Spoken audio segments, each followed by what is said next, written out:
Hey guys, Mark here from Wild Earth, aka Okitog. We're today in the north of Okinawa Island. Awesome, listen to this nature all around us. How great is that? Today I've been actually told about a location that I'm going to go and try out. It is a location that's got a tremendous view. My goal is to try and get a nice super wide angle view from one of the highest points in Okinawa. That's the plan, but first of all we have to get to our first location shoot, and that is the peak that you can see up in the distance just there.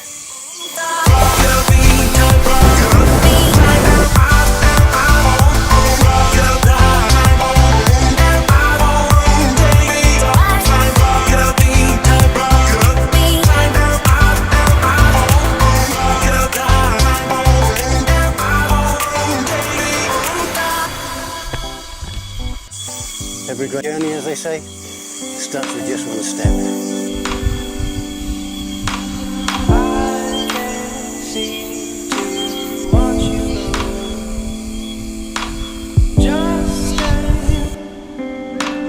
just stay one more minute. Not much further to go. I can see the peak just up above me there. It's going to be a bit windy. Apparently there's a typhoon that's going to pass this weekend, which starts tomorrow, but just very much to the east of Okinawa. We're still going to get the winds though. I can feel the wind is, there's quite a breeze already, so hopefully it won't be too problematic for the tripods, but there's only one way to find out. Onwards and upwards.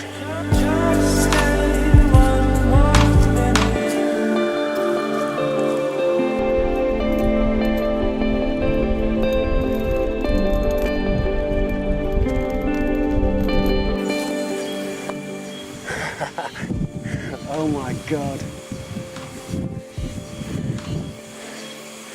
We're not there yet, but still this is pretty impressive.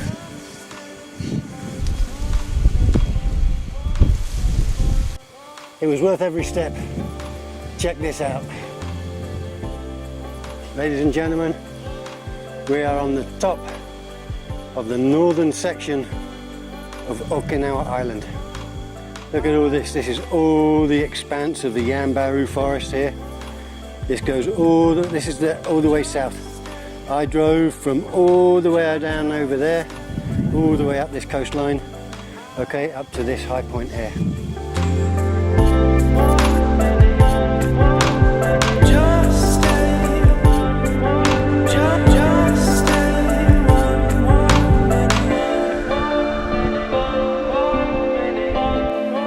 This for me, this is what it's all about. The adventure of getting to the location is for me, it's very much a large part of imaging. It's not about always standing on a seashore, always taking the easy route. Sometimes you've got to put a little bit of blood, sweat and tears into the effort in order to get the prize, and certainly this is going to be a prize today. What I'm probably going to do is I'm going to shoot a time lapse with the GoPro while I'm getting it set up, and then I'm going to look at doing some long shutters, try and get some stacked neutral density filters. I'm going to be stacking my KANI ND filters using my IRX 15mm lens, just to get as wide as possible, but the whole thing for me today is to try and get, because the clouds are really streaking by, is to try and get some of that dynamic element of the streaky clouds. I'm also going to wait a short while, hoping that the sun gets masked a little bit, because even with direct sunlight, we can stack a few filters and we're still not going to get a really huge amount of shutter speed. So let's just take our time a while, enjoy the location. In order to use the two NDs, what I'm going to need to do is put another filter tray or filter slot into the holder, because even though I'm going to use two ND filters, the sky is still quite light in areas and I don't want to overbear that. So what I'm going to have to do is put a third tray in so that I can use 3 filters. There may be a bit of vignetting because I'm using a prime lens without the ability to zoom through the potential crop on the corners, but we'll just have to deal with that when we get there. With your KANI filter comes this little bag of tools. You've got an Allen wrench and a few screws in there, okay, and all I need to do, what I need to do is I need to take off, undo this nut here, this that holds the filter trays all together, okay, and then what I need to do is I need to just build up another filter tray on the outside of the holder, okay. So without much more ado, let's crack on with that.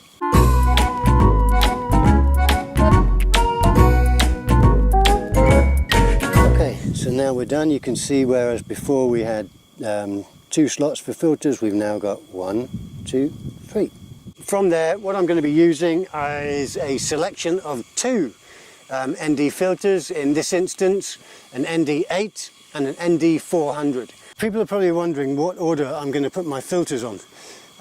What I will do is I'll put my soft graduated neutral density filter on the outside, in the outer limit of the holder, the filter holder, and that's just because all it's doing is it's blocking out the sky for me. It's masking the sky.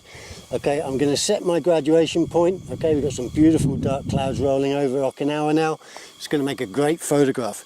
What I'm then going to do is I'm going to put the lesser of the 2 ND filters in the middle slot, and in this case that's going to be the 3-stop, the ND8. Okay, it's 100 by 100.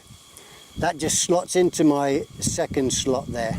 Okay, what I normally do is I'll support the bottom of the filter holder because I do need to put a bit of force into these to push them into place, and then I just line them up with the filter there. Okay, now when I've got my 3-stop in, I can still see it's dense enough to reduce 3 stops of light, but that doesn't mean that I can't still see through my lens. Okay, so I'll just finally check my last composition. I'm happy with that. I've checked the spirit level on my camera, the electronic spirit level. What I'm going to do now is introduce the big glass, the big ND, the ND400, and now what I will do is I will plug in my electronic shutter release. Okay, that goes into my cable release port on the side of my camera. There we go, get the panel open. Okay, very important on a day like today. We've got a lot of wind. Okay, we're exposed, we're up in the elements. You'll notice I don't have a strap on my camera. Those things in this weather, it will flap around and it will cause massive vibration on the camera. Okay, so take it off. If you're going to an exposed windy area, take your straps off. You don't have anything influencing the stability of the camera. Okay, what I will also do in a day like today is I'll weigh the tripod down. I'll close up my camera bag. I've got a carabiner with me, and all I do is I make sure that it's still touching the ground, but it's also connected to the tripod. The reason it needs to be connected to the ground is because if it swings, that could then cause pulses of movement as the bag swings. So if it's on the ground but still the tripod's taking some of the weight, then that's going to add to the stability of the tripod. Okay, and then once we've got everything set, we're good to go. All right, so I need to punch in my shutter speed on my electronic shutter release, and we're good to go. So 15 stop. Okay, so 1/320th gives me a shutter speed of 1 minute and 40 seconds. So what I do then is I'll put that into my electronic cable release, 1 minute and 40. When everything's good to go, we just check and make sure that we're not on any kind of delay, and press start.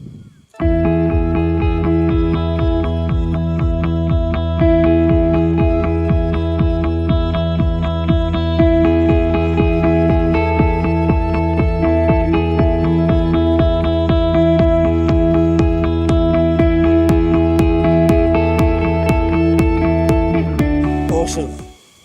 I'm happy with that. I'm going to pack up and get going because I felt a couple of spots of rain. I don't want to get caught up here exposed with all my gear in such a crazy position, so good to go.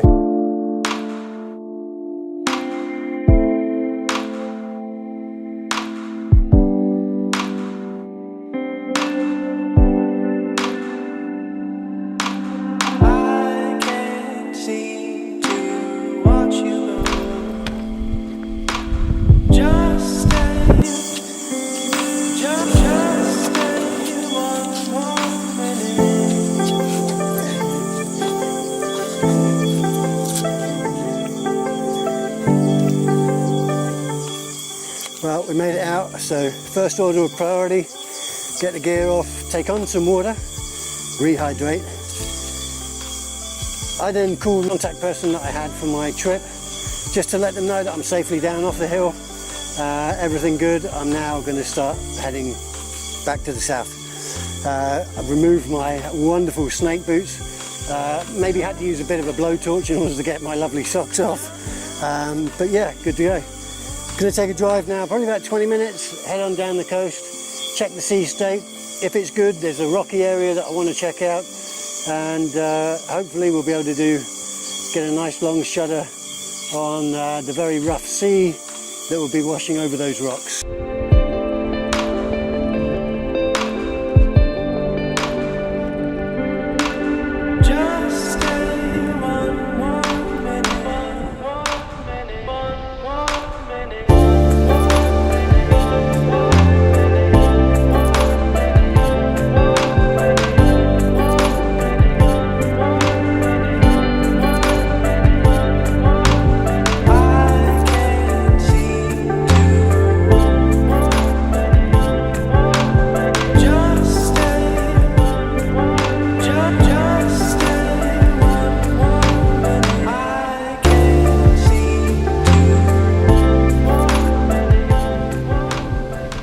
You can see these absolute monsters coming in. Look at that.